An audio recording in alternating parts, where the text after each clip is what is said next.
Florida law requires the partial helmet law. Motorcyclists, anybody under the age of 21 is required to wear a helmet. If you're over the age of 21 and you have at least $10,000 in medical insurance, a helmet is not required. When we refer to insurance or medical insurance, it can be health insurance. It can also be something called medical payments coverage on a motorcycle insurance policy. Unfortunately, on a motorcycle though, the personal injury protection coverage that people often associate with auto insurance in the state of Florida is not permitted. No motorcyclist has personal injury protection coverage, but the law does require, if you're not going to wear a helmet, that you have at least $10,000 in medical insurance.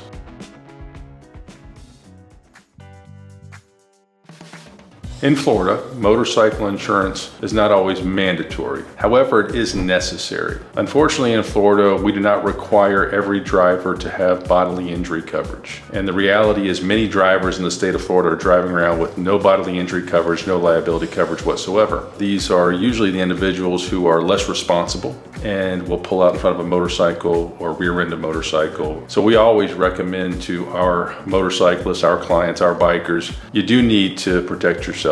You do need to buy insurance. The most important coverage a motorcyclist can have is something called underinsured motorist coverage. We know that in motorcycle cases, once liability is established, the damages can be significant. It can be life-altering. We want to make sure that our bikers, our motorcyclists are protected when it comes to compensating them for their damages, and that's where underinsured motorist coverage is so important.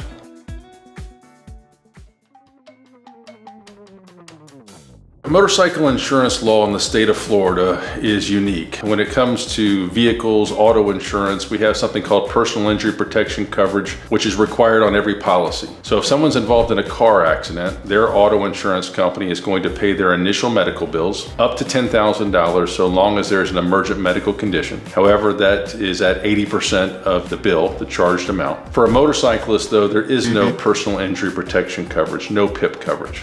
PIP is also referred to as no fault. So a motorcyclist has to either purchase medical payments coverage or have health insurance. And the most important coverage they buy is something called underinsured motorist coverage. That's where your own insurance company for the motorcyclist, their own auto insurance company will step in and cover damages that are caused by a driver who has zero insurance or not enough insurance. Now, what we do for all of our motorcycle cases, the most important thing is to do an immediate investigation at the scene to secure all aspects of what we call liability, to prove who was responsible for the injury. And then we do an investigation into insurance to try to find as many means of recovery for our client. Sometimes there are coverages by way of a driver, an owner, an employer, some other vicariously liable party. But we recommend to all of our clients who ride motorcycles, you have to buy uninsured motorist coverage because that's the only coverage that protects you. Don't depend on the other driver, the individual who's not responsible enough to pay attention on the roadways. Don't rely on that individual to be responsible enough to have good coverage.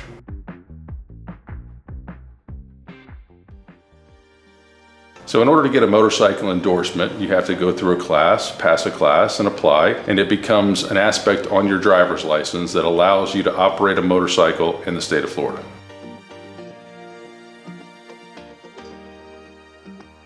In the state of Florida, you're required to have a motorcycle endorsement in order to operate a motorcycle. And if someone does not have a motorcycle endorsement, they're involved in a wreck and they're injured, it does not mean that they cannot receive compensation and recovery. Insurance companies will argue that maybe because they don't have a motorcycle endorsement, they are less trained or less experienced. And they'll try to argue some maybe comparative liability situation where they try to argue the motorcyclist bears some responsibility for the crash. But the fact that an individual doesn't have a motorcycle endorsement does not mean that they can't make a recovery when the other party is at fault.